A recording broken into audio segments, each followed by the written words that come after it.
যে কোনোভাবে আজমের শরীফ পৌঁছান, কলকাতা থেকে ট্রেন আসে আজমেরে, আপনি আজমের থেকে ওখান থেকে 16 কিলোমিটার দূরে হচ্ছে পুষ্কর, ওখান থেকে অটো রয়েছে, ট্যাক্সি রয়েছে, র্যাপিডো রয়েছে, আপনি সেটা বুক করে আসতে পারেন। এছাড়া রয়েছে বাস, বিভিন্ন টাইপের বাস, 1 ঘন্টা 1.5 ঘন্টা। আর পুষ্কর ফেয়ারের সময় তো প্রত্যেক 15 মিনিটের মধ্যে একটা করে বাস আসছে এবং ফুল বাস আসছে।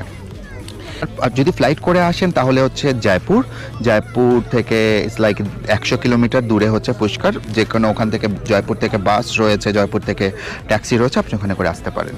এখানে এসে প্রচুর বিভিন্ন বাজেটের প্রচুর হোটেল রয়েছে। Pushkar fair means basically Kartik পূর্ণিমার সময় হয়, ওই সময়টা আসা এ কারণে ভালো যে একটা বড় ফেস্টিভ্যাল চলে, ইটস লাইক এ দেশি মেলা, ওটা চলে এবং ওটার ভাইব আলাদা। তো পুরো ইন্ডিয়ার মধ্যে পুষ্কর এমন একটি ফেস্টিভ্যাল যেটা খুবই কালারফুল। পুরো রাজস্থান আপনি এখানে অনুভব করতে পারবেন, কালচার, খাওয়া দাওয়া, কালার, সব কিছুই।